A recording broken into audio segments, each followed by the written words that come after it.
इसमें से 22 sugar factory Congress राज में बंद हो गई, बाकी बचा 8 में मोतिहारी जिसका मैं एम्प्लॉय हूं, 2002 में उसकी स्थिति गड़बड़ हुई और मैं उस डेलीगेट का मेंबर था।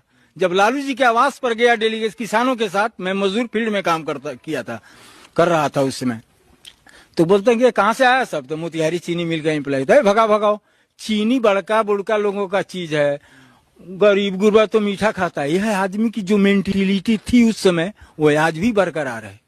और दोष लगता है कि चीनी मिल बंद हो गया। चीनी मिल बंद हुआ आरजेडी के गुंडागर्दी से। 1 करोड़ रुपया साधु यादव को चाहिए प्रति वर्ष, कौन कंपनी देगी?